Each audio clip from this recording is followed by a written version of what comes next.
Fais un petit résumé, messieurs. Donc, on est en train de plonger dans dans, dans la compréhension de la structure humaine, donc de la psychologie de l'homme, d'après la Kabbalah.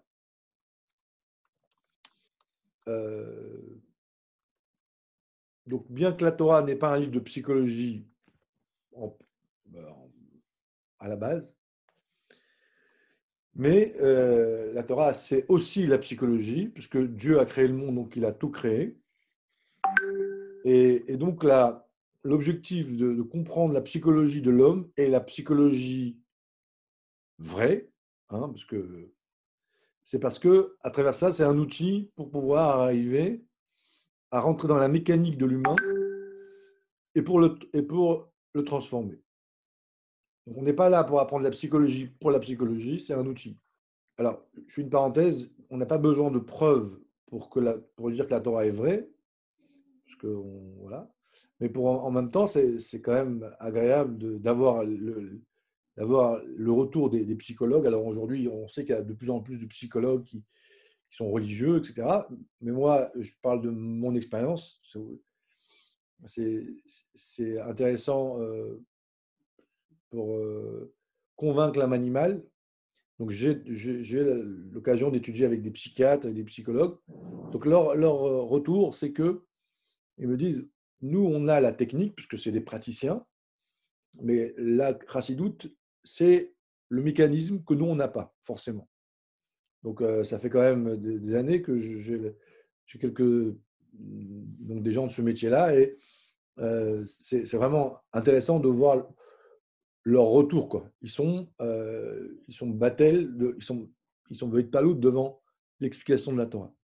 Voilà, c'est juste une petite parenthèse. C'est pas une preuve, mais c'est juste pour. Voilà. Alors, on a dit que, en deux mots, l'être humain, euh, euh, il a il a deux âmes. La première âme, c'est l'âme animale qui est dans le sang de l'homme. Cette âme animale-là, c'est l'énergie.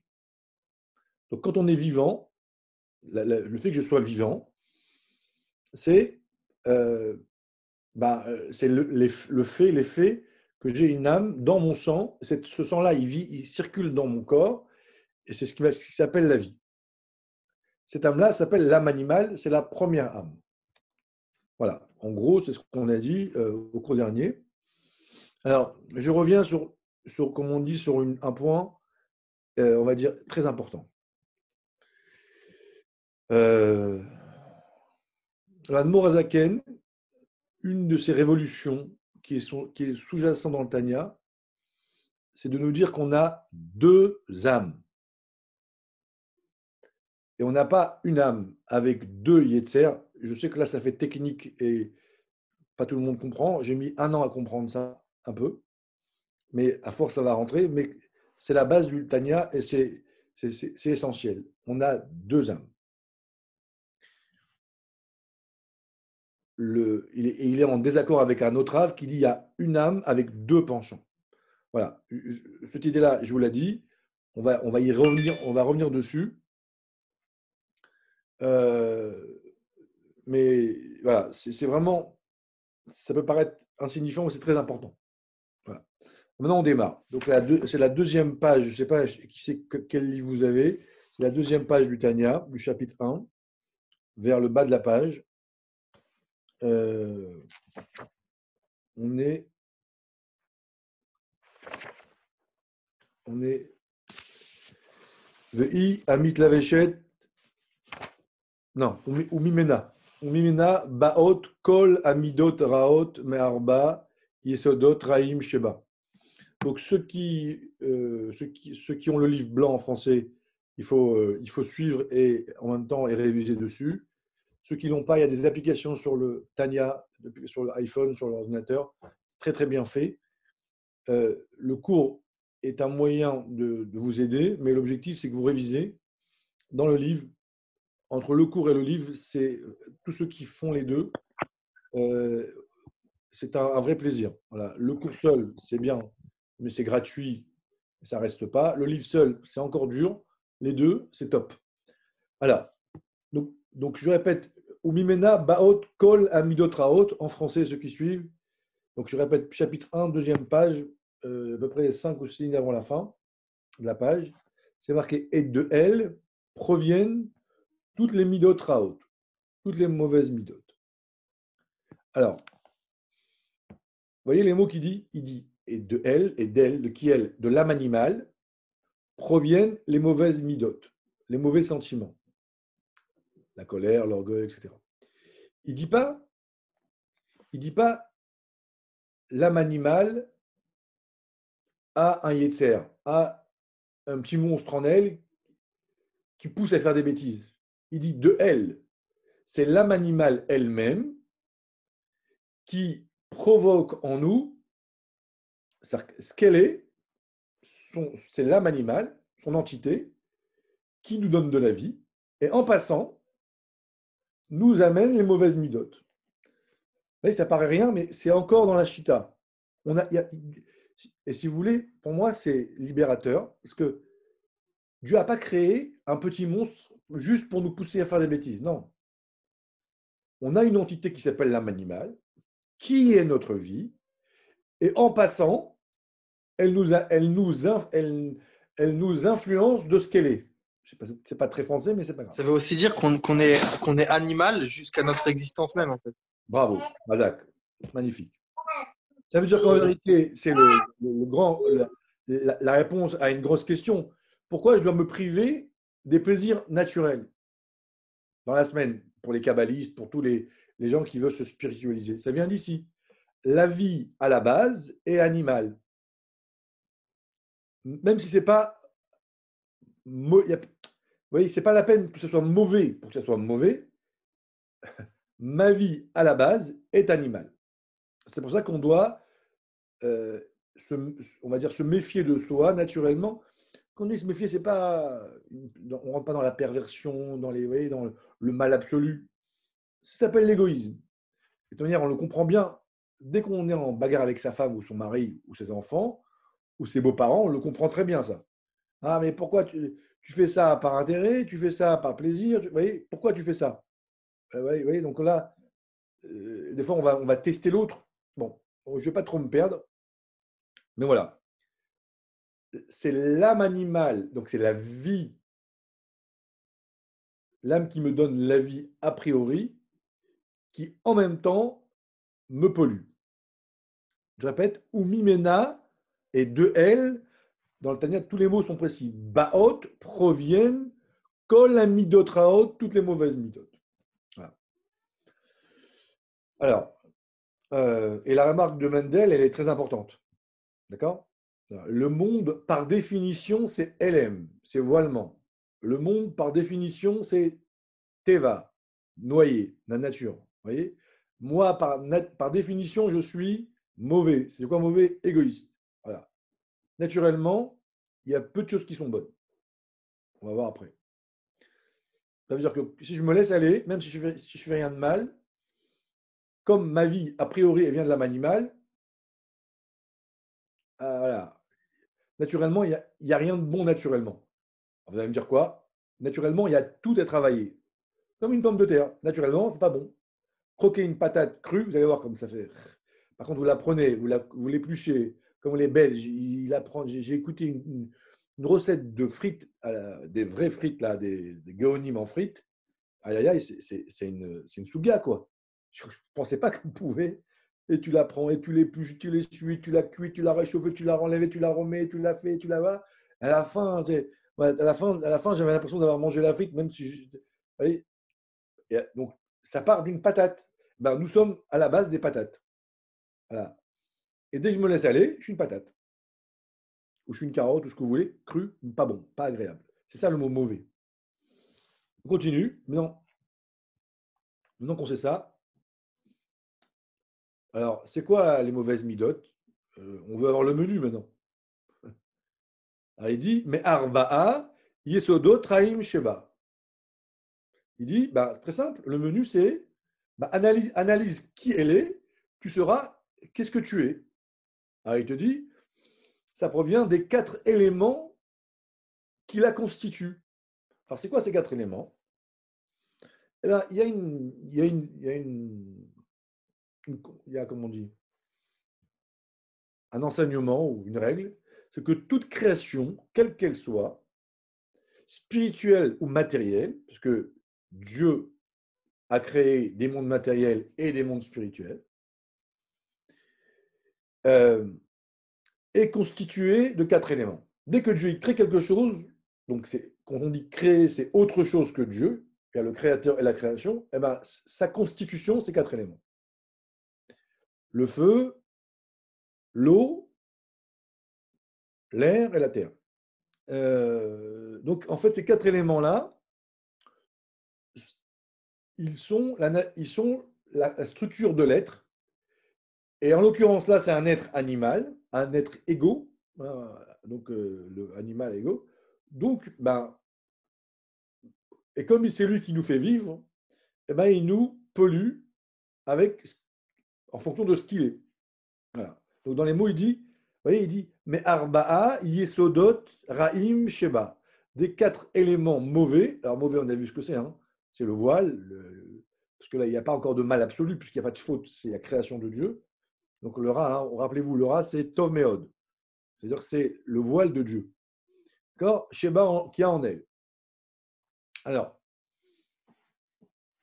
comment ça se transforme en nous, ces 4 éléments, dans notre vie? Il te dit, Dainu, très simple, Kaz vegava, la colère et l'orgueil, Miesod haesh shenigba le mal, ça provient du feu qui monte vers le haut. Alors, donc je répète qu'il y a la colère, l'orgueil, c'est 2 défauts différents. Il peut y en avoir plusieurs, d'autres, mais là, il prend ces 2-là. Il dit qu'ils proviennent du feu, qui monte vers le haut. Alors, il y a des marloquettes. Est-ce que monter vers le haut, c'est lié à l'orgueil et à la colère ou que à l'orgueil? D'accord? Parce que l'orgueilleux, il monte, on sent, il se prend pour quelqu'un de mieux que les autres. Le coléreux, c'est plutôt chaud, quoi. C'est pas monter sur le haut.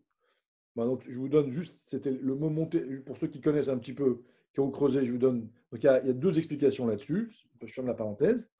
Mais en tous les cas, pour être simple, quand je suis coléreux, je suis chaud. Et quand je suis orgueilleux, je suis chaud. Et en plus, je monte, je me sens supérieur, comme le feu qui monte vers là-haut. Donc, en vérité, très simple, le feu de l'âme animale, en moi, provoque naturellement cette caractéristique qui est un défaut. On va continuer les autres défauts, mais d'emblée, ces défauts-là, ils ne sont pas à être détruits, mais à être transformés.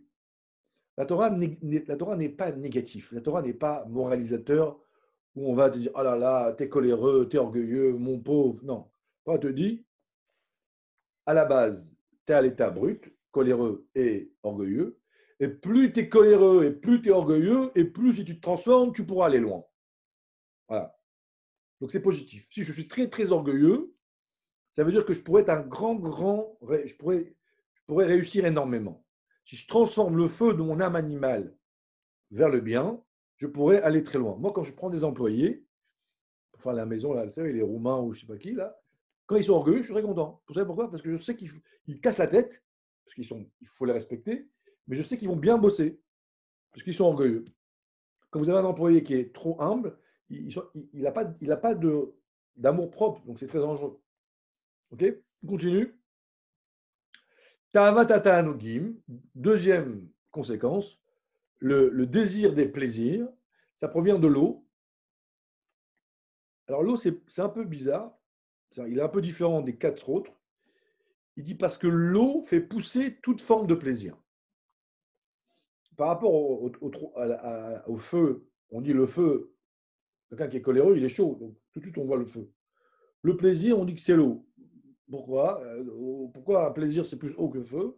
Il dit parce que toute chose, quand elle pousse, elle a besoin de l'eau, et il dit c'est la source. Quand il dit l'eau, c'est ce qui fait pousser tout. Donc, ce n'est pas l'eau qui est liée au plaisir directement, c'est que toute chose qui se mange, qui pousse, le plaisir qu'il y a dedans provient de l'eau. D'accord?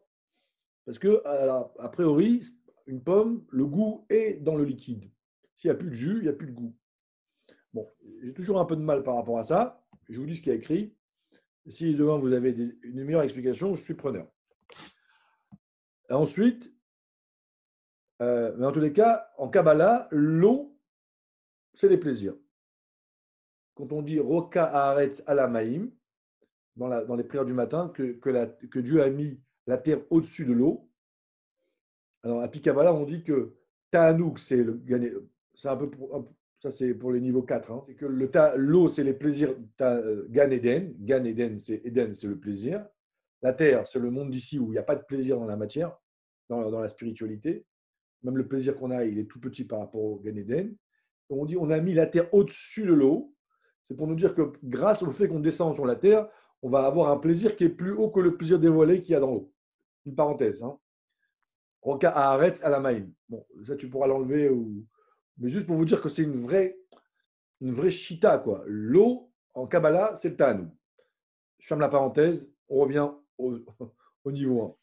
Quand on fera un petit peu niveau 2 pour le plaisir ou de chercher, si vous voulez. Ensuite, alors celui-là, il est catastrophique. Ce défaut-là. C'est le défaut qui me fait peur. Olelut, Letzanut, Ve'itpaharut, Udvarim Betelim. Misod Aroach.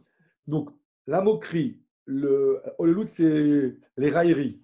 Donc, la raillerie, la moquerie, Itpaharut, c'est l'orgueil, c'est la mythomanie. Parce qu'il y a Gahava et Itpaharut. Gahava, c'est l'orgueil de ce que j'ai. J'ai de quoi être orgueilleux. J'ai vraiment un château à Eilat. Je ne sais pas si ça existe, c'est pas grave. Et Itpaharut, c'est, vous connaissez la blague, hein, les 3 qui sont en prison. Et là, il dit quand je sortirai, j'achèterai la tombe Montparnasse. L'autre, il dit quand je sortirai, j'achèterai la tour Eiffel. Le troisième, il lui dit mais qui vous dit que je vais vous les vendre? Donc ça, c'est Itpaharut. C'est celui qui est orgueilleux de ce qu'il n'a pas. Et Dvarim Betelim, ça provient du vent, de l'air. Pourquoi je dis que c'est très dangereux?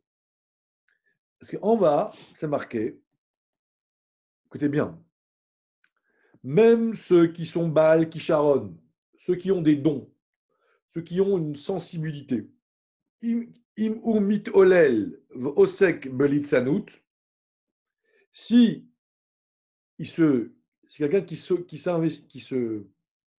perd son temps à la moquerie ou aux paroles en vain, Ne'evad kol meuto. Il perd tout ce qu'il est, toute son essence. Il dit, parce que le rouach, ça détruit les qualités qu'on a naturellement. Et on devient un homme vide de qualité. D'accord? Donc le rouach, non seulement c'est un défaut, mais c'est un défaut qu'une tempête, il balaye tout. Tu étais doué, tu étais intelligent, tu étais chacham, tu étais subtil, comment dire, je sais pas moi, tu avais des bonnes midotes, et bien le vent, hop, il balaye tout. Pourquoi? Parce que, ça c'est écrit dans la Mahamar. Voilà pourquoi il me fait peur celui-là. Deuxième chose que moi personnellement j'ai peur, quand je parle avec des gens qui sont dans le vent, dans la mythomanie, en fait, tu ne peux pas parler avec eux. Parce qu'en fait, ils interprètent tout ce que tu dis. C'est-à-dire qu'il n'y a pas une vraie discussion. Ils vont inventer, ils arrangent, ils exagèrent, et à la fin, tu ne peux pas accrocher. C'est-à-dire qu'on rentre dans un monde qui est un peu mensonger. Donc en fait, on ne peut rien faire, quoi. Tu parles avec lui, le lendemain, il vient, il te répète tout, mais à l'envers. Donc il faut faire extrêmement attention à tout ce qui est l'air. C'est-à-dire qu'on ne peut pas attraper. Quelqu'un qui est coléreux, orgueilleux, il est orgueilleux. Oui, tu peux attraper sur son orgueil. Quelqu'un qui kiffe, tu vas le faire kiffer dans le bien. Mais le vent, c'est rien. Voilà, c'est rien. On continue. 4e type de plaisir. Hatzlut ve'hatzvut, la tristesse et la fainéantise, miyesod ha'afar. Ça provient de la terre. Alors c'est facile, hein. Comme la terre, c'est lourd, eh ben, un homme qui est triste, ben, il est lourd. Et une personne qui est fainéant, il est lourd aussi, il n'a pas envie de se lever, il n'a pas envie il n'a pas envie vous voyez, il a envie de rien. Comme on dit, j'ai envie de rien. Donc, c'est la partie terre qui est en moi qui a pris le dessus. Et donc, je suis, voilà, je ressens la terre qui est en moi. Alors, cette quatrième défaut est très dangereux aussi pour une autre raison. C'est que si on la laisse aller, elle nous amène à la dépression. Parce que l'énergie, elle ne circule pas en nous. Il y a comme un mouvement d'énergie qui se ralentit. Il y a moins de plaisir. La Terre, elle bloque l'eau, on va dire. Et au fur et à mesure, si je me laisse aller, eh ben, je n'ai plus envie d'aller me battre. J'ai plus envie d'aller chercher la vie, vous voyez, et donc je commence à perdre le goût à la vie et je rentre dans une dépression. Et donc, c'est extrêmement dangereux parce qu'après, on a du mal à refaire circuler la dépression. Voilà. Ça, c'est le danger de la Terre. Mehdi, Oui. Mehdi, d'après ce qu'on voit là dans les 4 éléments, le feu et l'eau, on peut facilement, entre guillemets, les convertir dans quelque chose de positif. Par contre, le vent et la terre, le côté positif, il est compliqué à percevoir, Ouais. même dans les défauts qu'ils amènent. Non, tu peux trouver c'est facile de trouver des qualités, mais c'est des défauts très dangereux. Pour moi, en tout cas, personnellement, les deux, ils me font très peur. Oui, Le plaisir et le feu, il y a de la vie. Le feu, ça, tu vois, oui, que les deux autres, oui, bien sûr. on est dans l'inverse. Voilà. Par contre, la Terre, en positif, c'est quelqu'un de très stable. Tu vois, un bénévole Terre, c'est extraordinaire dans une association. Tu sais que tu peux compter sur lui. Tu vois, c'est la stabilité. D'accord. Voilà. Après, il faut chercher. Tu vois, l'air, Ok. c'est la parole, c'est malchoute, c'est bien parler, c'est prendre un cours d'autorat et bien l'expliquer avec des exemples, des sipurim. C'est de l'air, ça. Tu vois. Donc, chacun a on va dire, ses qualités dans chaque élément. Ok. Alors, naturellement, on a tous les 4 éléments, puisque l'âme animale, elle est constituée de ces 4 éléments-là. Et comme c'est elle qui me donne la vie, c'est comme une moustique. Quand elle te pique, automatiquement, elle te laisse un petit poison en toi. L'âme animale, elle te donne la vie. Et en passant, comment dire, elle t'imprègne de ce qu'elle est. Mais on a des gens qui vont être plus l'un que l'autre. D'accord? Il y en a qui vont être plus feu, tu vas être plutôt terre, etc. Donc, il faut travailler sur ces défauts-là pour les transformer, pas les briser. Maintenant, cet âme animale, en fait, on l'a naturellement. C'est-à-dire que ces défauts-là, on ne les a pas développés. Ils sont innés. Non seulement ils sont innés, mais ils sont le but de notre vie. Voilà, il faut bien comprendre ça. Ça veut dire quoi? C'est-à-dire que j'ai été créé pour avoir ces défauts. La Neshama, quand elle est en haut, l'âme divine, la deuxième âme, elle n'a pas ces défauts-là. Qu'est-ce qu'elle voulait? Elle rêvait de venir sur Terre pour avoir un challenge. Quoi le challenge? Pour venir sur Terre, avoir une âme animale qui me met un défaut de coléreuse, de fainéant, de kiffeur, ou ce que vous voulez, d'accord? Et que moi, je vais me bagarrer contre ce défaut-là pour le transformer. C'est ça le but de ma vie. Donc le jour où je n'ai pas de défaut, je suis mort. Donc quand demain on va vous dire, espèce d'orgueilleux, tu dis, je t'offre une Séouda, je t'offre un resto. Pourquoi? Tu viens de justifier encore 10 ans de ma vie. Parce que si je n'étais pas orgueilleux, et si je suis un homme parfait sans aucun défaut, je suis mort. Donc, messieurs, dames, quand votre femme, elle vous dit que vous avez un défaut, à la place de faire une dépression, d'accord, que ça veut dire que vous avez encore des petits gamins ou gamines, okay, que vous dites, ah, t'es orgueilleux. Comment, moi, orgueilleux? Oui, toi, t'es orgueilleux. D'accord. Je te dis, oui, t'es orgueilleux, tu dis, waouh, je suis orgueilleux, j'ai du boulot encore. Voilà. Donc, Et est-ce qu'on peut être gentil et lui rendre l'appareil? Et nous, lui en trouver quelques-uns aussi. tu peux être gentil, mais ça va te coûter très cher. Hein. Tu sais ça. Pourquoi encore tu oses poser ces questions? Si tu dis ça, tu vas avoir 2 soirs, 2 journées. Donc, toi, t'occupe pas, t'inquiète pas. Elle a qui lui dit ça? Toi, tu dois lui faire des compliments pour l'aider à se battre avec les défauts que l'autre va lui dire. Oui. En tout cas, voilà. Donc, vous comprenez, c'est tout à l'envers. on nous fait une remarque et des gens, quand vous leur faites une remarque, 2 semaines de réunion de famille pour analyser comment elle a osé me dire que moi, je suis comme ça. Vous voyez, c'est la réunion de famille, petits-enfants, enfants, hein, et on analyse et on dissèque. Bon, ça occupe aussi. Ça, vraiment, ça, tout d'un coup, ça développe là. Voilà. Mais d'abord, comment on peut oser croire qu'on n'a pas de défaut? Déjà, il faut vraiment être très orgueilleux pour croire qu'on n'a pas de défaut. Mais en plus de ça, c'est le but de la vie. Voilà. Dès que j'ai un défaut, je suis content. J'ai un travail à faire, j'ai un boulot. Et en fait, je dois travailler pour raffiner ces défauts-là. Deuxième point, le Tanya, il commence par l'âme animale. Pourquoi? Parce que c'est le but de ma vie, comme on a expliqué dans le cours dernier. Mais en plus de ça, c'est marqué Rov Tvuat Bekoar Shor. Il y a beaucoup de récoltes dans la force du taureau. Vous avez un homme, il va labourer un champ, il va mettre une journée, il va faire, je ne sais pas moi, 10 mètres carrés. Il prend un taureau, il va lui mettre les appareils là, il va labourer le champ, il va faire 200 mètres carrés, parce que le taureau, il est plus fort. L'homme, c'est l'âme divine, le taureau, c'est l'âme animale. Quand je prends mon âme animale, qui a priori a tous ces défauts qu'on a dit, et je l'éduque et je la transforme, je fais il tapera. Okay, au début, il te kafia, au début, je lui tords le cou, après, je la rends, je la dompte, eh ben, elle va mettre son feu, elle va mettre son eau qui est plus fort que l'âme divine, au service du bien, et je vais aller plus loin. D'accord? Adam qui écrit Korban, l'Hachem. Ça, un Korban, c'est quoi un Korban? C'est pour m'approcher de Dieu, Karov, je dois faire un Korban dans mon âme animale. Donc en vérité, quand je sens que j'ai un défaut, on dit, ouais, mais toi, t'es insupportable, t'es très orgueilleux. À la place d'être blessé, bon, c'est bien d'être blessé pour s'obliger à changer un peu, vous voyez. Il faut se dire, waouh, si je mettais cet orgueil pour Dieu, combien je vais aller haut? D'accord? Donc, tous mes défauts, je dois les voir autrement. Je ne dois pas les voir comme un problème pourquoi on est angoissé quand on nous dit un défaut? Pourquoi on est angoissé? Parce qu'on va dire, oh, on ne va plus m'aimer. Vous voyez?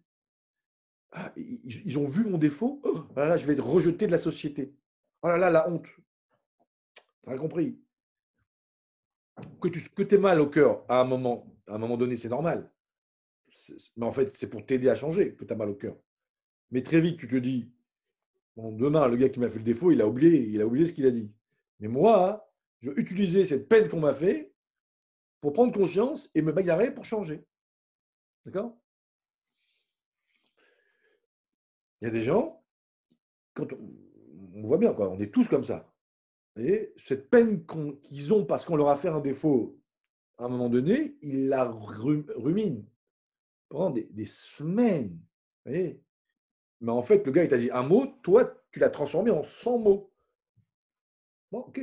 C'était pas la volonté de Dieu. C'est toi qui es tellement orgueilleux que tu transformes des petits problèmes en montagnes qui n'existent pas. C'est bien de partager ces expériences. Des fois, les gens, ils sont méchants pour rien ou pour une raison. Des fois, le pire, c'est quand on n'est pas prêt. Vous savez, il t'envoie un missile, paf. Alors, sur le coup, tu es déstabilisé, ça fait mal, mais tout de suite, j'essaie d'appliquer ce que j'apprends et au bout d'une heure, j'oublie. Et je réponds pas. Très souvent, c'est l'autre qui est mal à l'aise parce qu'il attend quelque chose. Et donc, moi, au bout d'une heure, je suis bien. Je n'ai pas eu besoin de me bagarrer avec lui. L'autre, il se sent un peu mal à l'aise, bon, c'est son problème. Et la vie, elle continue. Et moi, je me dis, bon, quel message je vais m'envoyer là-dessus? Hein, ça marche. Ce que je veux vous dire, c'est que ça marche. Bon, alors, c'est sûr qu'il y a des fois, c'est très, très dur. Mais en tous les cas, tout de suite, à force d'étudier le Tanya, en fait, on est comme des boxeurs. Vous avez déjà vu un boxeur se vexer parce qu'il a pris une patate? Vous imaginez, il arrête de jouer, il en a marre, il est en train de se bagarrer, il prend un coup de poing, il fait, ah là, tu m'as mis un coup de poing, je suis bout. C'est complètement fou. Mais tu continues à te battre et tu as mal, mais tu ne penses pas à la vexation. En plus, tu dis, oh, en plus, tu as mis un coup de poing devant tout le monde, la télé, tout le monde me regarde, c'est honteux. Le type, il est fou. Ben, nous, c'est pareil. Voilà. Nous, on prend un coup de poing, on nous vexe. Ouais, on nous a mis, et qu'est-ce qu'on fait? On se vexe. On s'arrête, on boude. On te dit, tu as un problème. On est fou. Et il y a des gens, toute leur vie, ils discutent de ça. J'insiste parce qu'on perd sa vie. On perd sa vie avec ça. On est vexé, alors on ne parle pas à sa femme, on ne parle pas à son mari, on ne parle pas à ses enfants. Mais t'es malade. Allez, passe, on s'en fout. Tu te dis un jour que tu seras mort à 120 ans. Le cimetière est rempli de gens à 120 ans. Tu as une mission, tu as un temps, il faut profiter, il faut te battre et ne pas s'arrêter. Tu as le droit à 2 minutes de déstabilisation. Après, tu continues à te battre. Et si vous faites ça, il faut, vous comprenez, un enfant, on peut comprendre. À 15 ans, on peut comprendre. Mais à 20 ans, être vexé plus qu'une demi-heure, à de ma taille. On veut que ma chérie vienne, que fais déjà un ma chère personnel déjà. Ok. Alors, j'en parle avec beaucoup d'évidence, mais c'est pas évident. Et en plus, on se ment. Non, non, je suis pas vexé. Non, non. Moi, vexé, non, pas du tout. Pas vexé. Vous voyez. Mais donc, tu es vexé. Regarde, tu fais la tête. Non, non, juste prends mes distances. En plus, on se ment. Vous voyez. Ça s'appelle le mental menteur. Alors, voilà, ça, c'est le but du Tanya. Déjà, regarde, apprendre à se connaître. Je vais répondre aux questions qui sont écrites. Et si vous avez d'autres questions, vous me les posez. Mais là, on avance doucement, mais ça sert à rien. C'est des points importants dans la vie. Donc, je me suis permis d'expliquer ça parce que si on gagne juste que tout ce cours de Tanya qu'on fait, ça nous aide à être, pas être moins orgueilleux, à savoir qu'on est orgueilleux. Déjà, waouh, on a gagné, on devient un peu plus racide. Alors, tout à l'heure, on a dit, est-ce que la colère et l'orgueil, c'est lié? Oui. La colère et l'orgueil, c'est lié parce que on ne se met pas en colère si on n'est pas prétentieux. Quelqu'un qui est humble, un pauvre, un mendiant, il ne se met jamais en colère. Parce qu'il est humble, il dit quoi? Plus tu es Baal Gava, plus tu as de l'ego, et plus tu te mets en colère rapidement. Ouais, tu as rendez-vous avec quelqu'un. Si c'est tu as rendez-vous avec, je ne sais pas moi, quelqu'un que tu considères moins important que toi et qui vient en retard, tu t'énerves. Si c'est un gros client qui va te faire signer un chèque de 1 million d'euros, même s'il vient 2 heures en retard, tu lui dis non, vous aurez pu venir plus tard, il n'y a pas de problème. Donc, c'est lié. Toi, en prenant ton exemple, que quelqu'un il te fait une remarque, alors tu es vexé pendant un petit moment et après, hop, ça passe. Ouais. Mais, c'est-à-dire, toi, concrètement, demain, quelqu'un te vexe. T'es Ouais. pas, est-ce que tu vas l'oublier? Tu vas faire comme si tu n'avais jamais reçu l'information? Ou tu vas dire non, il m'a dit que j'ai l'habitude de baser les gens. Alors, c'est un travail sur moi, de moins en moins baser les gens, etc. Non, je vais me rappeler de l'information, mais je ne vais pas garder de rancune. Je vais travailler pour avoir de l'amour. T'as compris? L'information, je la garde, mais comme un médecin ou un dentiste qui m'arrache une dent. Je ne vais pas avoir de la rancune parce qu'il m'arrache une dent, comme s'il a fait mal. J'ai deux questions. Alors, j'ai une question par rapport à ce qu'on a dans le cours de la semaine dernière. On disait comment ça s'appelle, que l'âme divine, que l'âme animale, elle est là pendant 13 ans, et après l'âme divine, elle a rejoint au bout de 13 ans. Et tu as dit c'était pour rendre le combat équitable. Parce que pendant 13 ans, entre guillemets, on va créer notre personnage, et après, on va mettre l'âme animale. Mais Ouais. pourtant, on voit que quand l'âme divine, elle descend en bas, on va la faire jurer d'être bien et de ne pas être mauvaise. On dit pourquoi on va la faire jurer? Je pense qu'on avait dit ça tout au début. Pourquoi on la fait jurer? Parce que si on ne la fait pas jurer, elle n'aura pas de force pour se battre contre l'âme animale. Si de base, elle n'a pas de force quand on l'envoie en bas, pourquoi on ne l'envoie pas en bas en même temps que l'âme animale et on l'envoie en bas 13 ans après? Tu vois ce que je veux dire ou pas? Parce que le bien, par définition, est plus fort que le mal. Parce que le bien, par définition, c'est la vérité. Le mal, il te vend du vent. D'accord. Donc, pour répondre à ta question, Samuel, l'âme divine, si elle avait la même, on va dire, les mêmes chances que l'âme animale au début, elle gagnerait automatiquement puisqu'elle défend la vérité. Il y avait un rave qui disait, si on avait mis le mal dans un livre et le bien à l'extérieur, comme les Champs-Élysées, le mal n'aurait aucune chance. Ouais. Aujourd'hui, le bien est dans un livre, le mal est comme ça dehors. C'est comme la tortue, c'est comme la course entre le lièvre et la tortue. D'accord. La Ouais. tortue, elle part en avance. pour que le combat soit équilibré. Voilà. Donc, le bien, pour qu'il soit dans le libre arbitre, il a besoin d'avoir cette place-là, d'accord? Pour que quand on est 13 ans, ou plutôt quand on a 20 ans en vérité, eh ben on est un vrai choix. Parce qu'il y a un vrai équilibre entre le bien et le mal. C'est-à-dire que le serment qu'on lui fait faire à l'âme, c'est pour combler ce combat déséquilibré qui est déséquilibré parce que si on le mettait en normal dès la naissance, il aurait été encore déséquilibré pour le mal. Exactement. Ok. Et deuxième question, par rapport à ce qu'on a dit par rapport aux défauts, quand on a un défaut, faut pas se vexer, il faut limite offrir une seouda à quelqu'un. En gros, si on dit un défaut à quelqu'un, enfin on reçoit un défaut sur nous, on prend, et qu'au final, après l'avoir analysé et tout, on ne le trouve pas. Est-ce que ça veut dire que la personne qui a fait le défaut, qui nous a dit le défaut, elle a dit un défaut pour, entre guillemets, essayer de casser la personne sans qu'il y ait de fond, ou ça veut dire que nous, on a mal travaillé? Alors, si tu veux, c'est comme quand tu apprends à conduire. L'auto-école, il ne va pas te montrer toutes les rues de Paris. Il t'apprend à conduire. Après, c'est à toi de te débrouiller quand tu as des nouvelles routes. Donc, D'accord. à un moment donné, si tu veux, on apprend et il faut analyser. Est-ce que cette personne-là, c'est une manipulatrice? Est-ce qu'elle veut me faire du mal? C'est à nous. Tu vois? Ok. Alors, des fois, il neige, tu es dans la montagne, c'est un chemin compliqué. Il y a une vieille dame qui marche devant toi, elle s'arrête. Donc, il y a des moments plus compliqués dans la vie, donc des cas plus complexes. Là, il faut avoir un râle, il faut avoir un travers, il faut avoir des frères. Là. Mais il n'y a pas de réponse toute simple. Chaque situation demande une analyse. Et c'est ça le but de la vie. C'est aussi de se fatiguer pour comprendre les informations que la vie te dit. Donc je réponds en 2 mots. Sur ces questions, il n'y a pas de réponse.